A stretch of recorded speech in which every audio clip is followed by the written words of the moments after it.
नमस्कार साथीहरु। विश्वभन्दा धेरै अगाडि रहेको जापान निकै अचम्मको देश हो।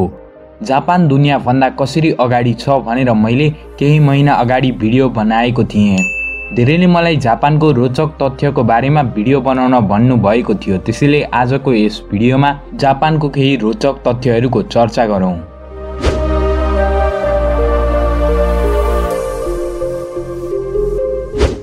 साथीहरु, जापानमा लगभग 6852 टापुहरू रहेका छन्, जसमध्ये 4 टापु होन्सु, क्युसु, शिकोकु र होक्काइडोले जापानको कुल क्षेत्रफलको 97% ओगटेका छन्।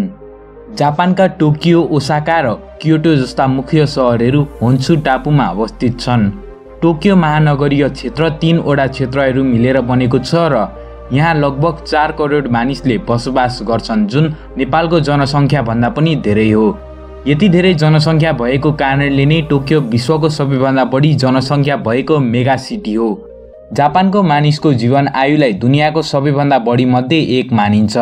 यहाँका मानिसहरू औसतन 84 वर्षको उमेरसम्म बाँच्छन्। जापानको नाम सुन्ने बित्तिकै धेरैको मनमा त्यहाँ रहेको ठूला ठूला सहरको चित्र आउँछ, तर वास्तवमा जापानको 69% भूभाग जङ्गलले घेरिएको छ।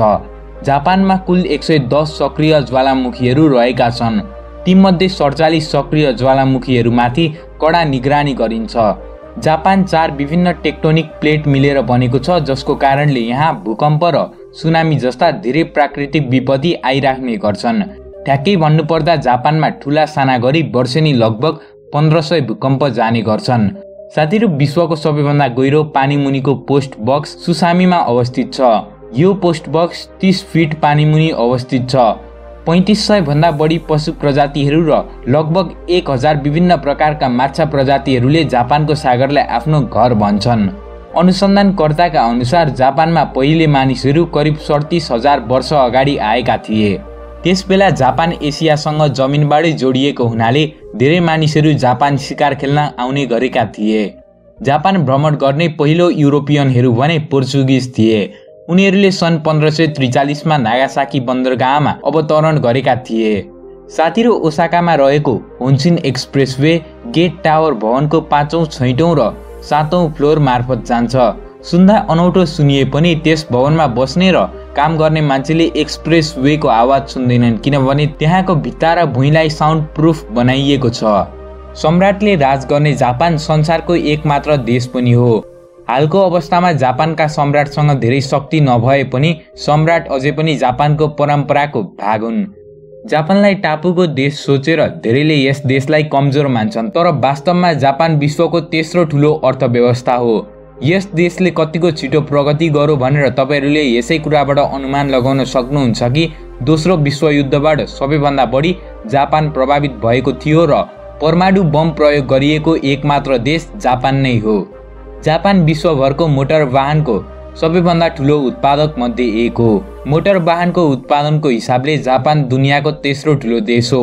विश्वभरिको कुल उत्पादनमा चीन र अमेरिका पछि जापान आउँछ। जापानमा विश्वको 7औं सबैभन्दा लामो समुद्री तट छ।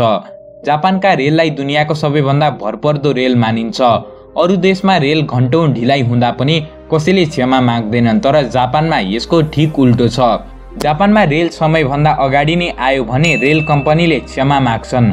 रेल समयभन्दा ढिलो आयो भने पनि कम्पनी र रेल चालक दुवैले क्षमा माग्छन्। टोकियोको प्रसिद्ध सिन्जुकु स्टेसन विश्वको सबैभन्दा व्यस्त ट्रेन स्टेसन हो। लगभग 36 लाख मानिसहरूले यस स्टेसनलाई दैनिक रूपमा प्रयोग गर्छन्। यो त एक रेल स्टेसनको मात्र कहानी थियो। रेललाई जापानभरि नै व्यापक रूपमा प्रयोग गरिन्छ। त्यसैले विश्वका 50 सबैभन्दा व्यस्त ट्रेन स्टेसन मध्ये 44 वटा जापानमा रहेका छन्। जापानमा रहेको कङ्गोगुमी कर्पोरेसन लिमिटेडलाई विश्वको सबैभन्दा पुरानो कम्पनी मानिन्छ, किनभने यस कम्पनीको स्थापना 1500 वर्ष अगाडि भएको थियो। साथीहरु, जापानमा स्क्वायर खरबुजा पनि पाइन्छ। यहाँ यस्तै खाले विभिन्न अरू आकारको खरबुजा पनि पाइन्छ। एसियाका अन्य देशहरू जस्तै जापानमा पनि 4 नम्बरलाई अशुभ मानिन्छ, किनभने यो शब्द मृत्युसँग मिल्दोजुल्दो छ। साथीहरु, मैले केही महिना अगाडि कागजमा उत्तर कोरिया र दक्षिण कोरिया अझै युद्धमा रहेको बताएको थिएँ। त्यसैगरी नै कागजमा जापान र रसिया अझै एकअर्कासँग युद्धमा छन्। दोस्रो विश्वयुद्धको अन्तिम महिनामा रुसले जापान विरुद्ध युद्धको घोषणा गर्यो र दुई देशहरूले अझै पनि आधिकारिक रूपमा युद्ध अन्त्य गर्न कहिले एकअर्कासँग शान्ति सन्धि गरेका छैनन्।